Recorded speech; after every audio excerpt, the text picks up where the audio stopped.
So many of you have been asking me recently for architectural editing videos, so I thought it was time to make another one. And I recommend you stick around till the end because a lot of people have asked me about my pricing structure and how to charge appropriately and make good money. And I go into some more detail on that at the end and also show you some more of the finished shots from this shoot. So if I scroll down this catalog here in Lightroom, you will see all the finished photos from one particular photo shoot that I did that have been purchased by not just the client that I was working for, which was Blum, but also all of the photographs that have actually been bought and licensed by various entities. So for example, we've got images of the actual bathrooms here, and these were purchased by the joinery company. So while I was shooting this project, I was actually photographing things that were above and beyond the scope of what I thought Blum might actually need themselves, because I'm always thinking, who might else benefit from these photos? Who else is going to put money in my pocket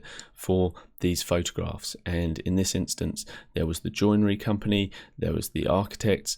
So for example, the architect was more interested in more kind of architectural elements of the shoot, whereas Blum wanted both the space captured but also people at work within the space so that they could use this for brochures and things like that. So I'm actually covering many bases when I'm photographing these, and pretty much every shot that I do, I'm actually bracketing a series of 5 or so images. So for instance, in this one, you can see that the upstairs area has some really nice views out to the hills in the background, and I want to make sure that I can showcase that in the finished images, and just with one single exposure I'm not going to be able to get that.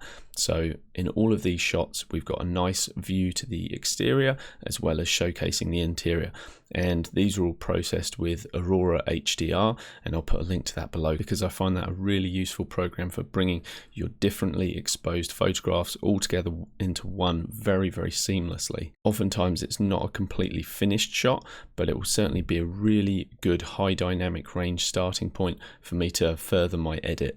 But in this video, I'm going to share my method for when you haven't actually been able to capture multiple exposures of a particular scene. And it does sometimes happen. So for example, I had this scenario where I had different people in the showroom, and these were real customers. So I wasn't really in a position to actually start posing these guys and getting them to do what I wanted to do or be still so that I could get a bracketed set. And now this is over a year on since I actually photographed this project, but I have still had people coming back to me saying we would like to pay for and license imagery to use for our purposes. And that's one of the reasons that I encourage you guys, rather than just outright setting a fee, going out and shooting a job and just handing all the photos over, if you actually license your work, you have the ability to earn revenue from those photographs multiple times. So this image here was originally sent through exactly as it is, as a proof to my client. My initial client, Blum, didn't want this one, but lo and behold, over a year later, I'm picking up $100 for this particular photo from a completely different client who finally has come back with a list. It's only 5 photographs, but that's another $500 that I've made over a year on from a project. Now, out of those 5 photographs that they've selected, 3 of them I've already edited for other people, so perfect, I don't even need to do any more work. But 2 of the other shots haven't been edited yet. So I thought this would be a great opportunity to show you my process for editing a photo that is just a single frame. I don't have multiple exposures to do a nice HDR in Aurora. I'm not able to do luminosity blending, nothing like that. So what am I going to do to bring out the best in this photo? And in my opinion, this really isn't a particularly great shot in any way whatsoever. So I just want to make it look better than it does in the proof. So what I'm going to do is actually reset this photo so you can see it in its original form, and we'll build it up from there. So let's jump to the develop module, and we are just going to outright reset this photo. And you can see here that the original capture is very different from the proof that I sent through to the client.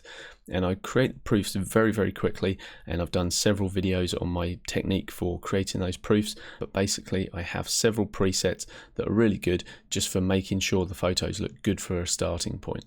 So let's just choose 80 force dynamic range. And that puts a pretty heavy-handed highlights reduction and shadow boost, and we're also boosting the blacks up and making sure we're holding a strong white point, because if we leave that in the middle somewhere around 0, it starts to get very flat and washed out. So my preset actually boosts the whites quite heavily so that we get a full distribution of data within our histogram here.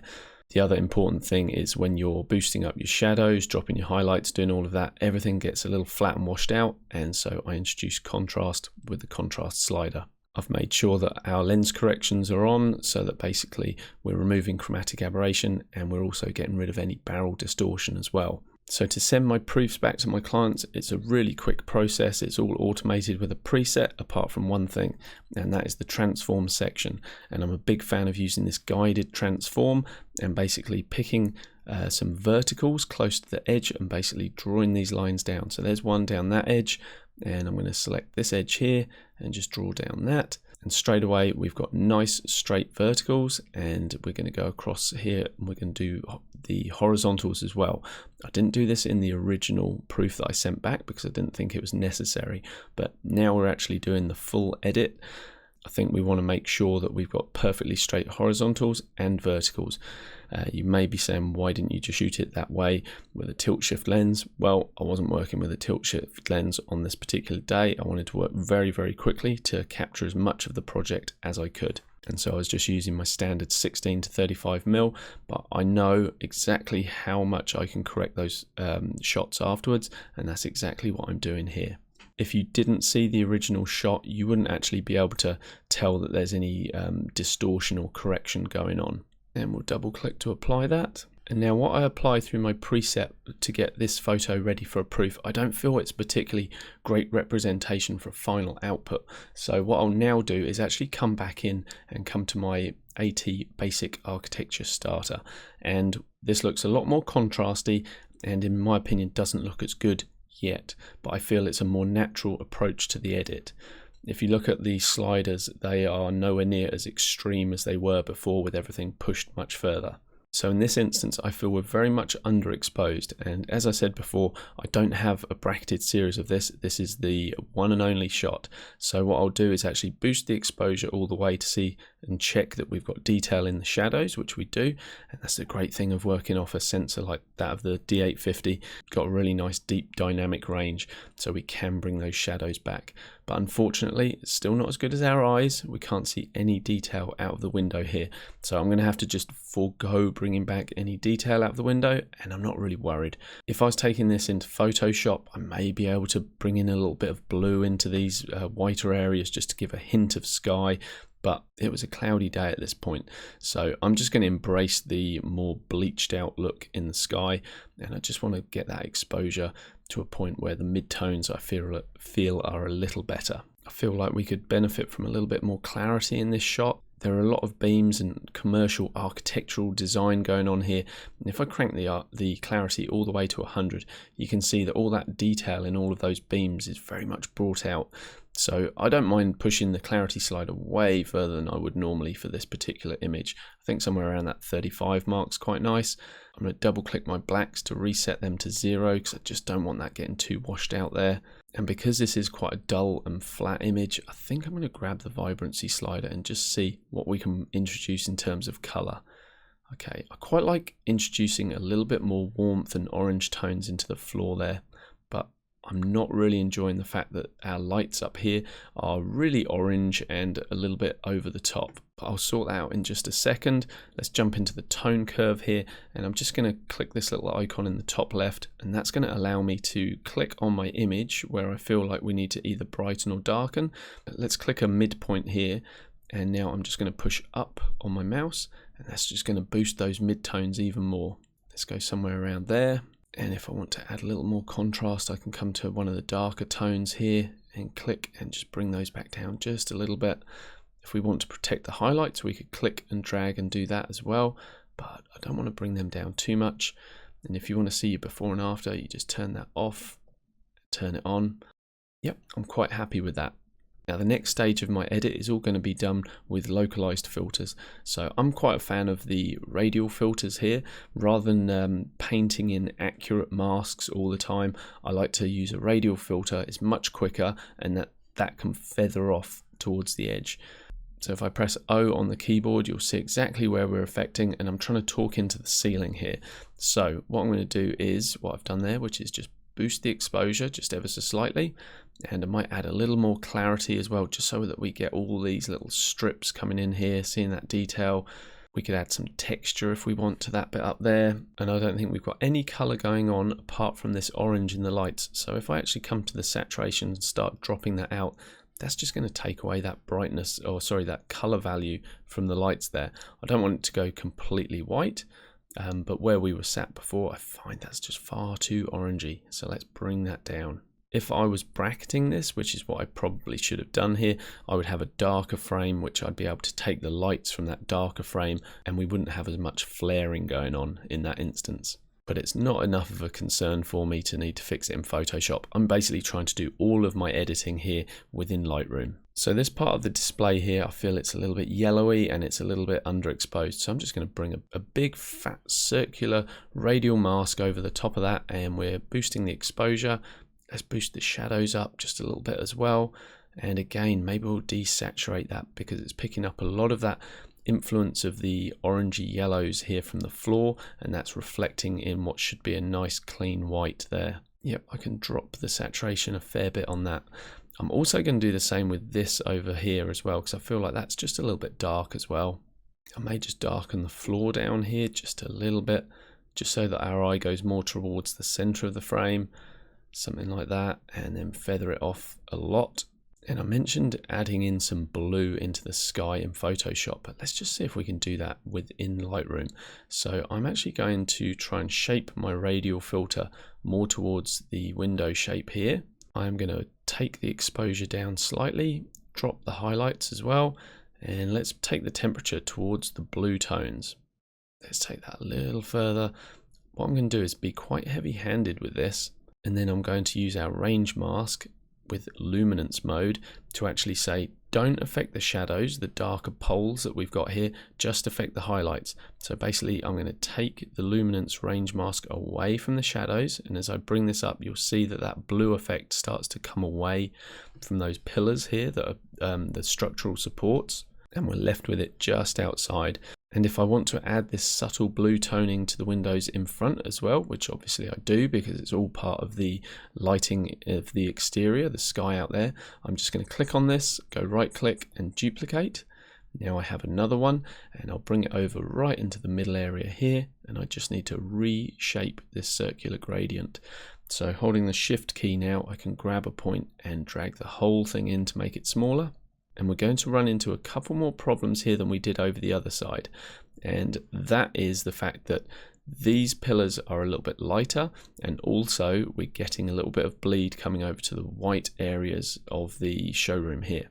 I'm also not liking how we're feathering out in that direction up there as well. So I might just drag this a little wider than what I need and then just erase it this time. So this time I'm going to erase that area. So we'll come to the brush and we'll choose the erase mode down here. We'll have feather and flow both at 100 and just see how we go. So I'm going to take it away from these display cabinets here. I'm going to come up and make a couple of sweeps just at the top there. We'll be doubling up on the blue over here where the two filters overlap. So I'll just take that away from there and maybe just away from these ladies here. I don't need to be super precise with this. You can still see that there's a little bit of bleed onto these here, but honestly, I don't think the client in this case is really going to get too picky about that. So I'm just going to leave that. I'm happy with it. There are just a couple of little light spots up here coming out from the flares. So I'm just going to sort these out quickly with the heal tool. So I will zoom in. I'm going to scroll up and I'm going to find those little bits. Use the left bracket key to actually reduce the size of my brush and paint that little bit away. This time I'll increase the size of my brush and hopefully I can get away with just one click. Yep, that's good enough.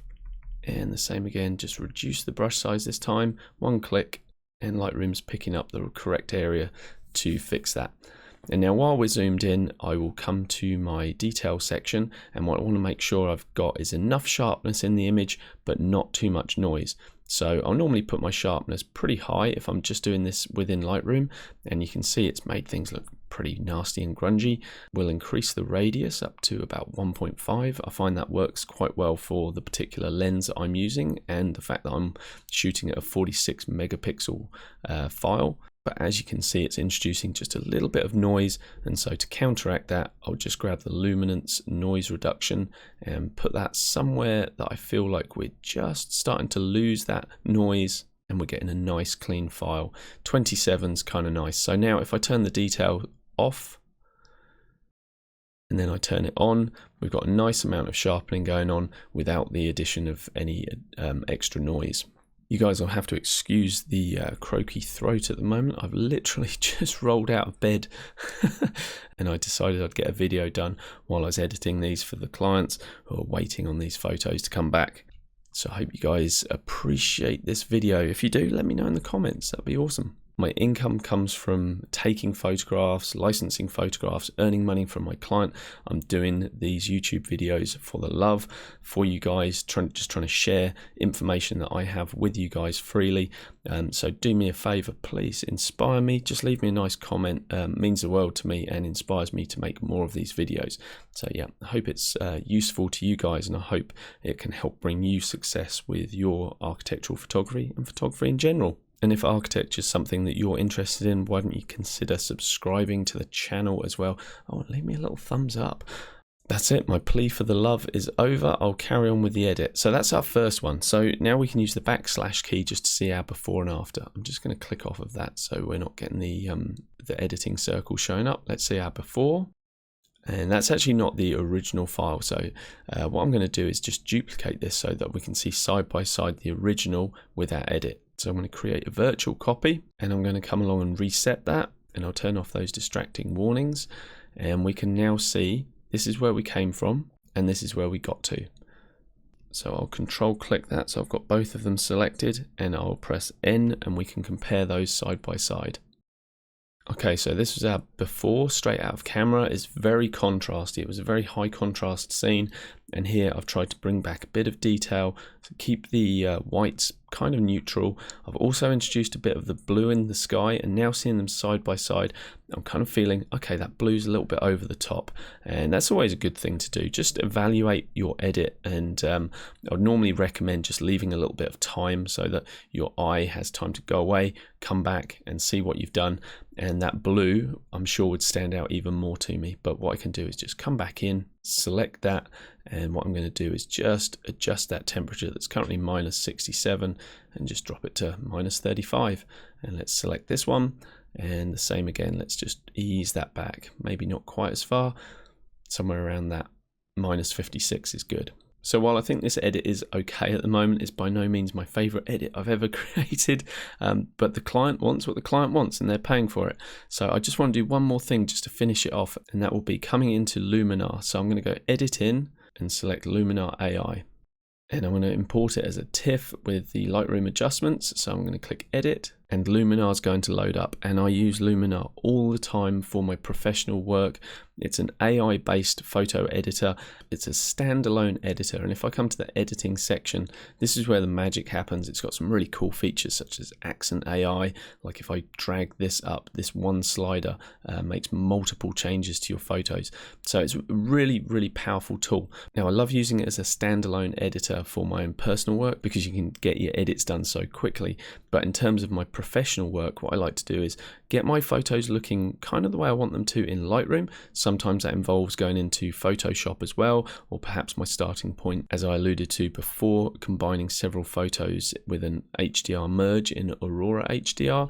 Then I'll bring it into Luminar Ai for my finishing. Now I've utilized several tools within Luminar Ai and leveraged off that AI to create a template, and that's similar to a Lightroom preset. But whereas a Lightroom preset is something you've created and it's unintelligent, a correctly made Luminar template will actually assess your photograph and adjust the settings according to what is actually in the photograph. It's really cool. So if I come over to templates and I go into my templates, over here on the right hand side you'll see that I've got several that are architecture based. So I've got AT Architecture Enhancer 4. So for example, let's click on that, and just like that we've got a much more punchy version. So if we look at our before and our after, I mean it's not a huge change. This is the after, that's the before. We can also run this slider over so that we can see our before and our after. But it's adding a lot more detail, it's adding a little bit more saturation in a more controlled way. It's just a really crisp and clean edit. I really like that. So clicking on AT Enhancer 2 there, we can see that that's creating a really nice punchy look as well. So this is our before, this is our after. And if you look at the whites in the photo, they're actually much more punchy and have more pop. They're a cleaner white in our Luminar version. We've got more color saturation and we've got a lot more detail in the photo as well. And if we feel like we really like the direction of this edit, but we feel like it's a little bit too strong, what you can do is come down to the bottom right and you've got an overall slider. And so by reducing that to 50%, Luminar will just do a quick recalculation. And there you go. We've got that same edit we just applied, but just with 50% intensity. So it's a bit more subtle. So here's our before, here's our after. I think that's a nice finish. And so now all I need to do is come to export and save that as a JPEG for my client. For a client export, I'll normally keep my quality pretty high, somewhere around that sort of 85, 90 mark. I'll never reduce the size. The actual size is perfect. And hit export. Simple as that. So while Luminar's exporting that, I'm just going to jump over here back to Lightroom and I'm going to search for 022, which is the other photograph that the client wanted. And this one I do have as part of a bracketed series, but in this case, I actually think we've got enough detail in our proof and we could just work on one file and that is going to be good enough for the client. I don't need to make extra work for myself if I don't need to. So let's just come in and just put a couple of finishing touches on this. Again, let's do a similar sharpening that we did before in the last one and just reduce the noise a little bit as well. I've done this enough to know that those settings are going to be pretty good without needing to zoom in. And just as before, I'm going to use local adjustments just to do my finishing touches. So I'm going to darken down the sky just a little bit. How far should we take that? I think that we need to introduce a little bit more blue just to harmonize with the building. We could introduce more of a sunset color over to the this area here if we wanted. That might be quite nice. And again, if we introduce the orange hues, that's going to harmonize with the lights that we have on inside the building. What we can do now is use our range mask again, but this time rather than using luminance, let's actually use color and click the eyedropper tool and just drag over the whole sky area. And just like that, you saw it affected the sky and it removed it from the building here, anywhere that wasn't these color tones. Let's introduce a bit more clarity into our building as well. So let's drag a nice circular radial filter over that and just increase the exposure slightly. Let's increase the clarity, just give it a bit more pop. If we go all the way to 100, far too much, but we can see exactly what that effect is doing and we can just ease it to a point that we feel happy with. And let's just have a little play with dehaze as well and just see whether we want to introduce a little bit of that, which I do. Perhaps the dark areas, the blacks, we just want to introduce a little bit more light into those. So we'll push the shadows up just a little bit. Talking about the blacks, raising the blacks, I don't want to do that with the black slider because if I push that to the right, you'll see that everything becomes grey and washed out. So I want to keep my actual black point black, but I just want to lift that area a little bit, just introduce a little bit more brightness and detail into those. So I'll do that with the shadows. I'll introduce a darkening gradient from the floor here and just run that up to the front entrance.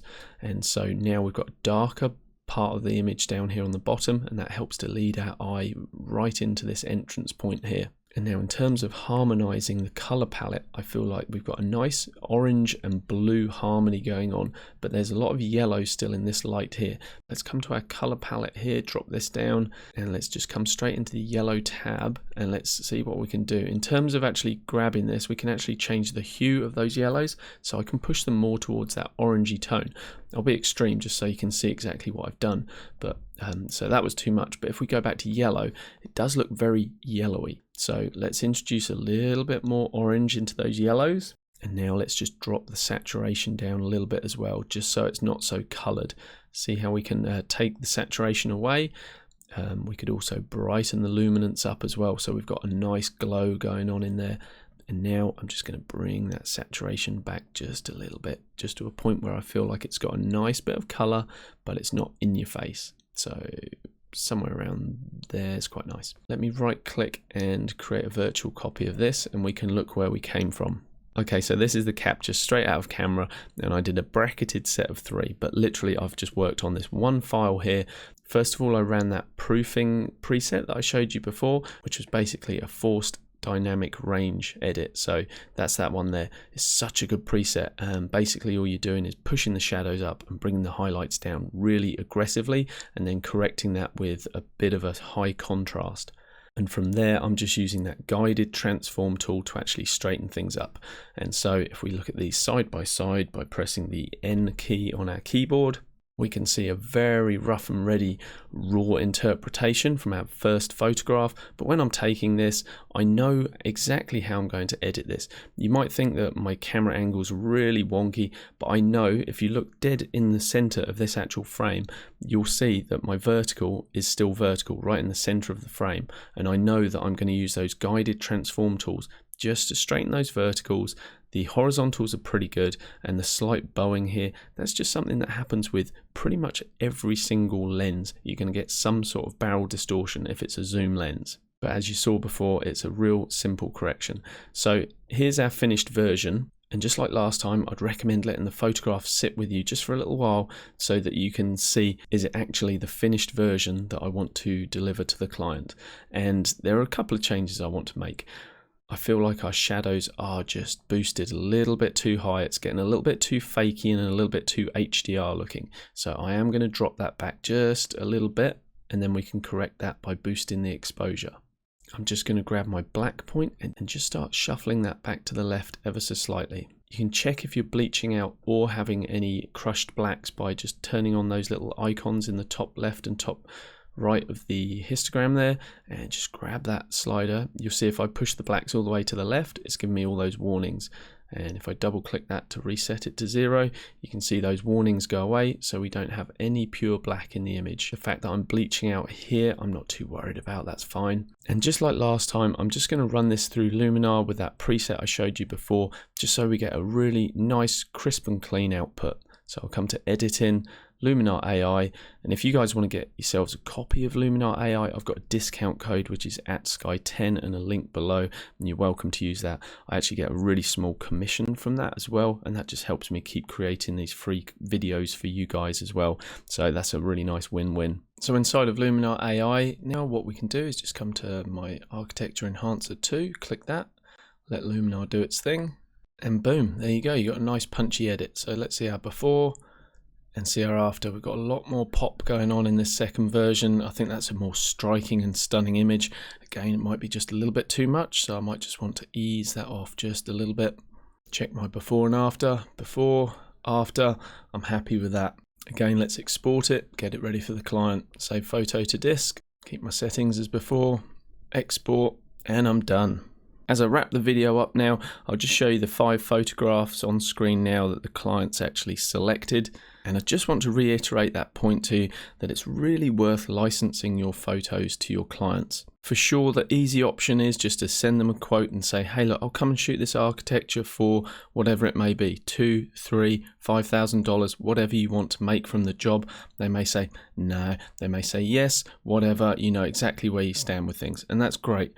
But I propose building a shoot fee to make sure you're covered for the absolute bare minimum of what you're going out to do, and then say there is a per photograph license fee. I charge $85 plus GST, so that's $100 all up. I've charged that for a long time now, and it's probably worth me actually revisiting my pricing and actually putting those up. The actual amount that you charge isn't really the point here. The point is the actual structure of how you're charging, because I've actually had about 7 or 8 different companies that are involved with this project come to me and license images. Sometimes I'm getting paid for the same photograph over and over again from different companies. So I really recommend you consider that pricing structure. Guys, thank you so much for watching today. I really hope this video has been of benefit to you. If it has, please give me a thumbs up and consider subscribing to the channel if you are interested in more photo editing, particularly architecture. And don't forget, if you're interested in using Luminar Ai as a simple yet very powerful finishing tool, I've got that discount code which is @Sky10 and the link in the description. Also, I've got a link for Aurora as well, which is the HDR software that personally I would recommend because it yields the most realistic results. And when we're dealing with architecture, realism is a very important component of that. Okay, I'll leave that video here and I'll catch you guys in the next one. See you next time.